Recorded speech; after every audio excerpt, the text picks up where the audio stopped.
Hi students, chapter 4, exercise 4.1, question number 13. The first subdivision, count the total number of ways answering 6 subjective questions, each question having 4 choice. அதாவது ஒவ்வொரு குறிக்கோள் வினாவுக்கும் 4 வாய்ப்புகள் உள்ளன. 6 வினாக்களுக்கு எத்தனை வழிகளில் விடையளிக்கலாம்னு கேட்டிருக்காங்க. ஓகே, அத்தனை கொஸ்டின் 6 கொஸ்டின். ஒவ்வொரு கொஸ்டினுக்கு எவ்வளோ வாய்ப்புனா 4 வாய்ப்புகள். அப்ஜெக்டிவ் கொஸ்டின்ஸ், அதாவது ஒரு கொஸ்டினுக்கு வந்து ஏ பி சிடி அப்படின்னு 4 ஆப்ஷன் இருக்குது. அப்போ ஒரு கொஸ்டினுக்கு ஆன்சர் பண்ணுறதுக்கு 4 வழி இருக்குன்னு நம்ம தெரிஞ்சுக்கணும். ஓகே, ஸோ மொத்த கொஸ்டின் வந்து 6. ஸோ ஃபர்ஸ்ட் கொஸ்டினுக்கு ஆன்சர் பண்ணுறதுக்கு எத்தனை வழிகள் அப்படின்னா, ஏன்னா 4 ஆப்ஷன் இருக்குது. ஸோ 4 வேஸ், இப்போ 4 வழி. 4 ஆன்சரில் ஏதோ ஆன்சர் எழுதலாம். அதே போல் இரண்டாவது கொஸ்டின் 4, தேர்டு கொஸ்டினுக்கும் அதே 4th ஆப்ஷன் தான் இருக்குது. ஸோ எல்லாத்துக்கும் வந்து 4 ஆப்ஷன் இருக்குது. ஸோ 4 வழிகளில் விடையளிக்கலாம் அப்படின்னு சொல்லலாம். ஸோ எல்லாத்தையும் டோட்டலாக பெருக்கிறோம். எத்தனை பெருக்கிறோம்? 1 2 3. அப்போ 6, அதாவது 6 4 இருக்கு. 4 power 6ன்னு எழுதிடலாம். Then second part, in how many ways 10 pigeons can be placed in 3 different pigeon holes. 3 புறாக்கூடுகளில் 10 புறாக்களை எத்தனை வழிகளில் தங்க வைக்கலாம்?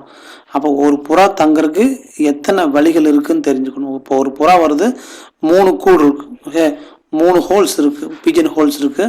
அப்போ வந்து 3 வழிகள் இருக்குது. ஓகே, இப்போ எப்படி கொஸ்டின் ஆன்சர் பண்ணுறோமோ அதே மாதிரி ஒரு புறா வந்து எவ்வளோ வழிகளில் தங்கலாம் அப்படின்னு 3 வேஸ் இருக்குது. அதான் 3 கூடு இருக்குது. 3 கூடில் ஏதோ ஒரு கூடு நம்ம தங்கலாம். அப்போ ஒரு புறாவுக்கு எத்தனை வழி இருக்குது? 3 வழிகள்.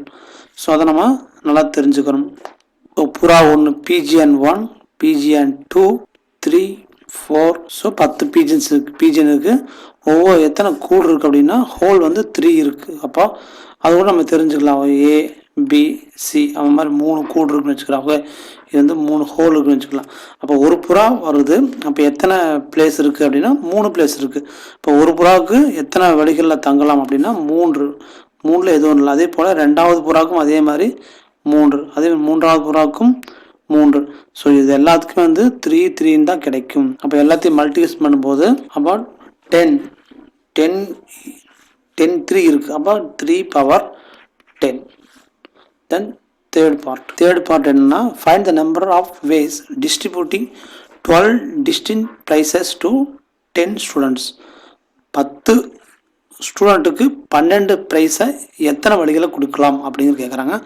ஸோ இங்கே அதே மாதிரி தான் ஒரு ப்ரைஸை எடுத்து 12 ப்ரைஸை 10 மாணவர்களுக்கு எப்படி கொடுக்கலாம் அப்படிங்கிறது. 10 மாணவர்களுக்கு 12 வெவ்வேறான பரிசுகளை எத்தனை வழிக்கலாம். அப்போ ப்ரைஸ் நம்ம கொடுக்குறோம். ஓகே, இப்போ எத்தனை ப்ரைஸ் அப்படின்னா 12 ப்ரைஸு. ஸோ மொத்தம் 12 ப்ரைஸ் இருக்குது.